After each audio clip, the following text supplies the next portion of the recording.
Fala galera, boa noite. Vamos começar agora a nossa terceira pílula de penal, parte especial. Hoje o nosso tema é lesão corporal. Vamos lá, gente. Aqui, qual é o bem jurídico tutelado? Está lá no artigo 129 no nosso Código Penal.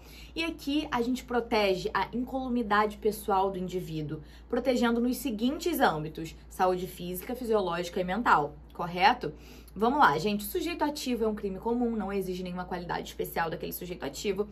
O sujeito passivo, em regra, que é em regra vítima, também é comum. A gente tem uma exceção que prevê algumas especificidades nos artigos abaixo que a gente vai olhar.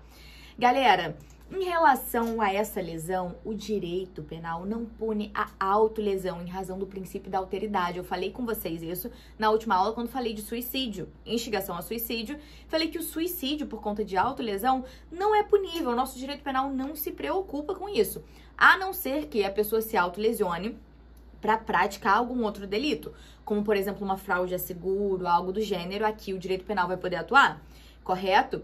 Seguindo, galera, olha só, a consumação aqui se dá com a efetiva ofensa à incolumidade pessoal do indivíduo. É um crime material. E a tentativa também é possível, nas modalidades dolosas, porque a gente tem lesão corporal culposa aqui também.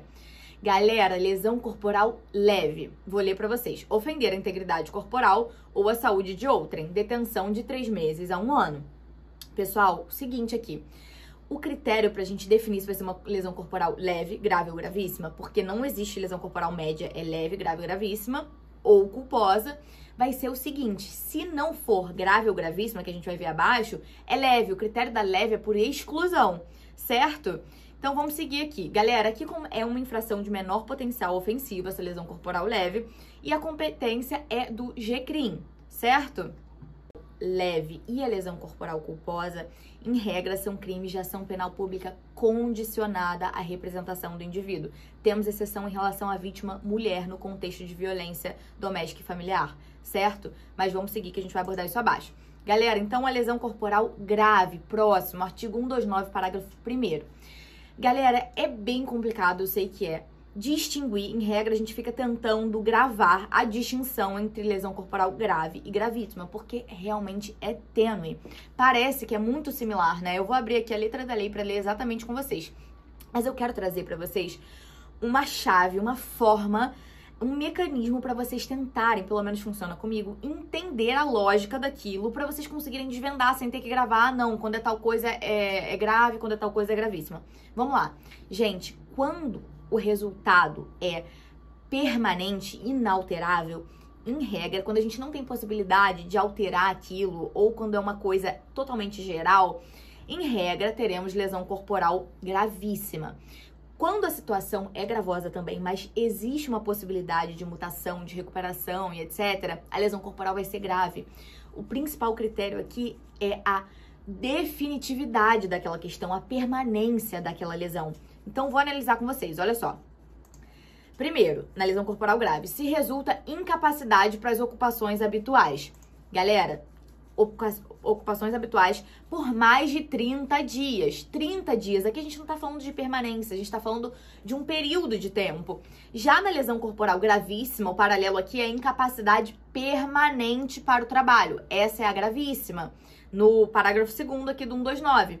Gente, aqui a gente fala em incapacidade permanente. Olha a diferença. Incapacidade para as ocupações habituais por mais de 30 dias versus incapacidade permanente para o trabalho. Na lesão corporal gravíssima, a gente tem essa permanência. Segunda hipótese, lesão corporal grave, perigo de vida. Galera, que não teve cessação de vida, não teve nenhum risco incurável, certo? Aqui a gente teve um perigo, mas a vida seguiu, não é nada permanente. Já no segundo inciso da gravíssima, a gente tem enfermidade incurável. Galera, incurável, certo? Ou seja, é definitivo. Eu vou abordar isso com vocês mais pra baixo, algumas peculiaridades.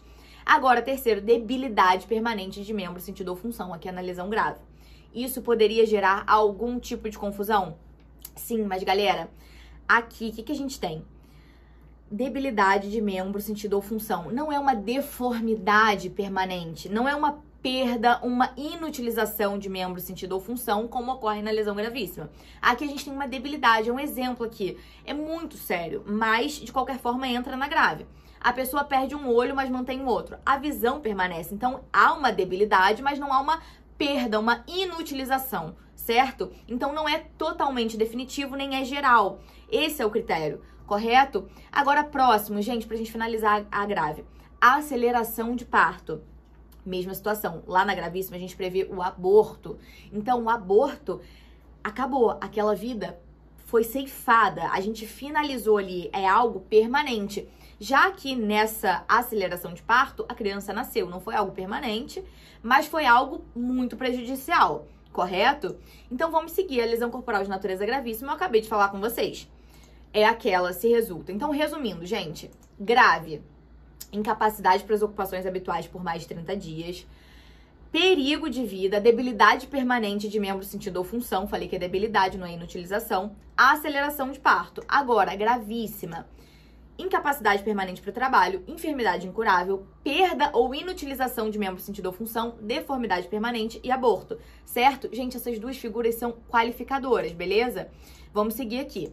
Essa gravíssima, eu vou falar algumas coisas que eu acho que são importantes. Em relação à enfermidade incurável. Galera, se for uma cura arriscada e a vítima não quiser se submeter àquilo, a qualificadora não vai ser excluída. Se for uma espécie de cura de praxe, assim, uma enfermidade muito grave, mas houver um tratamento corriqueiro, já de uso comum, a gente até pode ter o afastamento dessa qualificadora. Agora, se for um tratamento muito sério, muito arriscado, muito gravoso, a gente não exclui essa qualificadora aqui da enfermidade incurável, ok? Aqui, a gente precisa analisar se existe cura no estágio atual da medicina, certo? De uma forma consolidada.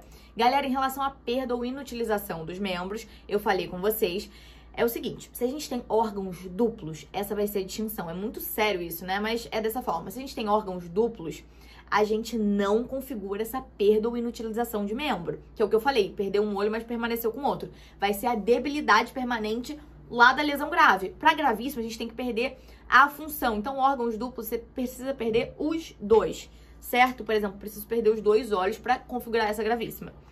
E a deformidade permanente se relaciona com dano estético, gente. Então, aqui, de acordo com o entendimento da STJ, ainda que haja uma retificação posterior com cirurgia plástica para melhorar aquela situação do dano estético, a gente vai ter incidência da qualificadora porque a gente vai analisar aquele fato criminoso no momento de sua consumação, certo? Galera, e o aborto aqui, no caso concreto, esse aborto, ele é qualificado de forma pré-terdolosa. Por quê, gente?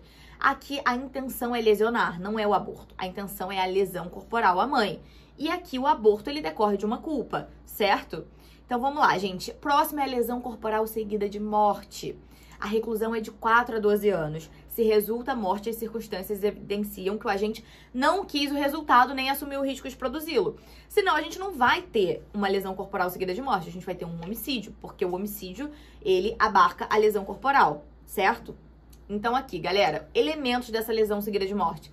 Conduta dolosa, dirigida a ofensa à incolumidade pessoal da vítima, resultado morte culposo e nexo entre a conduta e o resultado.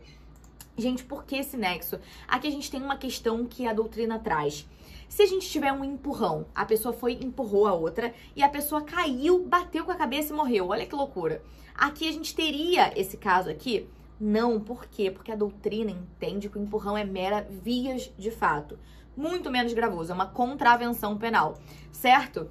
Gente, vamos seguir. Lesão corporal privilegiada. São as mesmas hipóteses do homicídio privilegiado. Então, não vou me estender aqui que a gente tem muita coisa para tratar. Mas é o seguinte, se o agente comete o crime impelido por relevante valor moral, social ou sob domínio de violenta emoção, correto? Logo em seguida, injusta provocação da vítima. Essa é a lesão corporal privilegiada. Galera, e aqui a gente tem a seguinte previsão. No caso da lesão leve, não sendo, eu vou ler para vocês. O juiz, não sendo graves as lesões, ou seja, lesão leve, ainda pode substituir a pena de detenção pela de multa, beleza? De tal valor.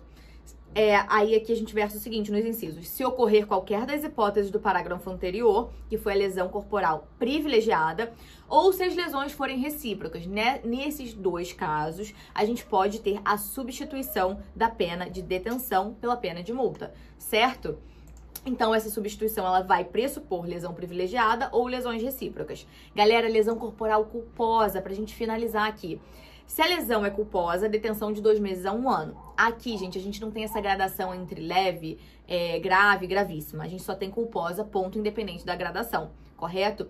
E aqui, gente, a gente tem a especificidade quando ocorre no veículo automotor, na condução de veículo automotor. Lá do CTB é até mais gravosa a pena, porque a conduta é considerada mais reprovável, certo? E aqui, gente, a ação penal é pública condicionada à representação, a não ser que seja uma mulher em situação de violência doméstica também, ainda que culposa. Correto? Então vamos seguir aqui, gente. A gente tem algumas causas de aumento de pena. A gente aplica o perdão judicial previsto lá no homicídio. Quando eu falei sobre o homicídio com vocês, eu falei sobre o perdão judicial. E a gente, no perdão judicial, no caso de homicídio culposo. Nesse delito culposo, a gente também pode aplicar o perdão judicial, nas mesmas circunstâncias lá do homicídio, ok? E aqui, gente, a gente aplica as hipóteses de aumento de pena também do homicídio. Leiam o artigo 129, parágrafo 7º e seguintes. Galera, então na próxima aula eu vou trazer mais alguns pontinhos pra gente finalizar a lesão corporal e depois a gente entra nos crimes contra a honra, certo? Eu espero vocês na próxima aula e lembrando que todos os nossos resumos escritos dessas pílulas estão no nosso grupo de materiais gratuitos, nosso grupo exclusivo que tá no link da bio aqui do perfil, ok? Eu espero vocês na próxima aula.